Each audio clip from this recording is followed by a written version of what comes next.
that, the Liberals moving forward with privatizing our airports. Brookfield is set up with Brookfield Infrastructure Partners to buy up a bunch of these, or they're going to do the 99-year lease. They're going to make a bunch of money off this, and they're going to be pushing forward this green jet fuel, which comes from one of their own companies they're invested in Infinium, forcing all of these airlines. They're going to start with the ones that are already designed to take up to 50% of this sustainable aviation fuel, the SAF, through these Airbus 220s. All of this directly benefits Mark Carney's fund, which he will make money from directly after this fund matures. Funding, which is now increasingly available, or capital, which is now increasingly available, is the second step, and policy is the first. Yeah.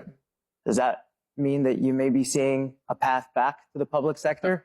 Well, I do spend some time advising on what, again, pro bono, but advising on the types of policies that are going to have maximum impacts for investors. So I'll give you an example, which is one of the... So he's at Brookfield at the time of saying this. What's maximum effect for investors? Well, what's he doing now as prime minister? Is he doing what's best for Canadian people, or is he doing what's best for investors and for himself? The issues, it's not the biggest issue. It's like 2% of global emissions. You wouldn't know it from the headlines, but 2% of global emissions is for air travel, emissions from air travel. Now, so the question is, are we going to have green sustainable aviation fuel?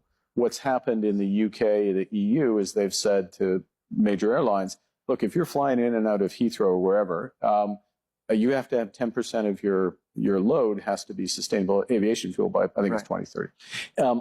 Consequence of that policy has been to convert some entrepreneurs in Texas, in this case, a company called Infinium, to become economic, because all of a sudden American Airlines, British Airways, need to buy that fuel. They'll pay a green premium. You've got an offtake, that's high credit quality. And so in that case, we Brookfield put $1 billion to work there. And, it's a fantastic opportunity. The point being, without the policy, the policy has to drive it and drive things down. That's right. The policy does have to drive it. And unfortunately, he's creating the policy now in our country. Like, this is absolutely insane. Canadians have no idea what's going on here. And as these pieces keep coming down, it's just, I'm flabbergasted. I didn't think they were going to be trying to privatize all of our airports and basically sell them off to Brookfield and do the green jet fuel thing all at the same time.